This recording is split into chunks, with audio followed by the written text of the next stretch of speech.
Thank you so much for supporting మీ SS power of words. అలాగే 15% కంటే ఎక్కువ డిస్కౌంట్ ప్రోడక్ట్స్ను షాపింగ్ చేసినా సరే ఆఫర్స్ దొరకక టైం వేస్ట్ చేసుకుంటున్నారా? అయితే వెంటనే మన టెలిగ్రామ్ ఛానల్ను జాయిన్ అవ్వండి. బెస్ట్ డిస్కౌంట్ ఆన్ ప్రోడక్ట్స్ను మన టెలిగ్రామ్ ఛానల్లో పోస్ట్ చేశాను. టెలిగ్రామ్ ఛానల్ లింక్ డిస్క్రిప్షన్ మరియు కమెంట్లో పిన్ చేస్తాను. మంచి మంచి డిస్కౌంట్ ఆఫర్స్ను మిస్ అవ్వకండి. వెంటనే జాయిన్ అవ్వండి. మరి అసూయపడే వారితో మన అభివృద్ధి గురించి చెప్పుకోవడం, ఆవేశపడే వారితో మన ఆలోచనలను పంచుకోవడం మంచిది కాదు. నవ్వుకు ఉండే విలువ బాధకు లేదు, డబ్బుకు ఉండే విలువ గుణానికి లేదు, అబద్ధానికి ఉండే విలువ నిజానికి లేదు. నలుగురికి సహాయం చేసే గుణం నీలో ఉంటే నువ్వు ఏ గుడికి వెళ్ళాల్సిన అవసరం లేదు. నువ్వు నమ్మిన దేవుడే నిన్ను వెతుక్కుంటూ నీ ఇంటికి వస్తాడు మిత్రమా. మన అనుకున్న వారి దగ్గర మన విలువ తగ్గినప్పుడు మౌనంగా దూరంగా ఉండటమే ఉత్తమమైనది. అందరితో కలిసి చెడుదారిలో వెళ్ళే బదులు ఒంటరిగా మంచి దారిలో వెళ్ళడం మేలు.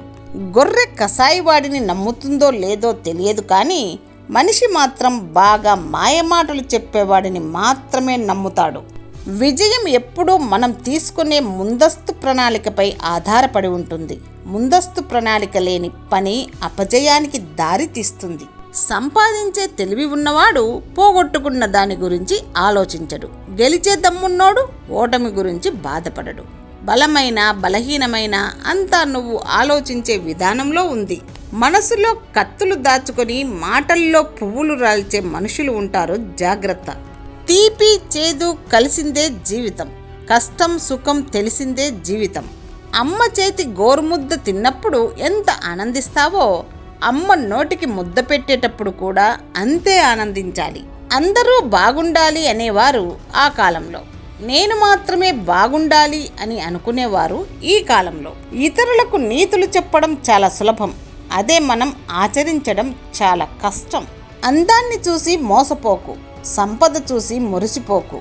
అందమైన సంపదైన శాశ్వతం కాదు, ప్రేమాభిమానాలే శాశ్వతం. మీ ఆలోచనలు ఎల్లప్పుడూ ఉన్నతంగా ఉండాలి, ఎందుకంటే మీ ఆలోచనలు మీ మాటల్లో ప్రతిబింబిస్తాయి. కడుపు కట్టుకొని సంపాదించు, రేపు నీ బిడ్డలకు మంచిది. అంతేకాని వేరే వాళ్ళ కడుపు కొట్టి సంపాదించకు, ఆ పాపం నీ బిడ్డలకు చుట్టుకుంటుంది.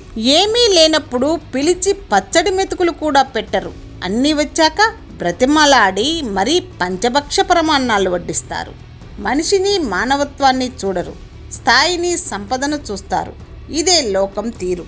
నీ అసూయ ఇతరులకు కొంత ఇబ్బంది పెట్టవచ్చునేమో, కానీ నిన్ను మాత్రం నిలువున దహిస్తుంది.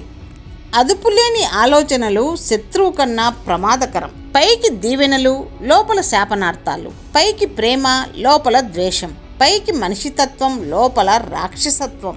తెల్లవారక ముందే నిద్ర లేవాలి, తెల్లవారిన తర్వాత కూడా నిద్రపోవడం మంచిది కాదు. శుభ్రంగా ఉండాలి, సోమరితనం పనికిరాదు. ఈ సంగతి తెలుసుకొని నడుచుకో. పెద్దలు వద్దని చెప్పిన పనులను పంతము పోయి చేయరాదు. ఇతర స్త్రీలను ఎన్నడూ మనసులో తలచటం మంచిది కాదు. అనుకోలేకపోతే అందం కూడా వికారంగా అసహ్యంగా కనిపిస్తుంది. అమృతం లాంటి ప్రేమను చూపించేది అమ్మ, ఆప్యాయత అనురాగం పంచేది అమ్మ. అద్దం చూసుకుంటే మనకు మనమే కనిపిస్తాం, అర్థం చేసుకుంటే ప్రతి మనిషిలోనూ మనమే కనిపిస్తాం. నువ్వు కావాలనుకున్నప్పుడు ఏది రాదు, నీకు రావాలని రాసిపెట్టింది ఏది ఆగదు. ధనవంతులకు చేసిన దానం వ్యర్థమగును, అదే పేదవాడికి చేసిన ఫలితముండును. వర్షం ఎండిన చేల మీద కురిసిన మంచిది, కానీ సముద్రంలో కురిసిన వ్యర్థమే అగును. రక్షించుకోలేని వాడికి భార్య అనవసరం,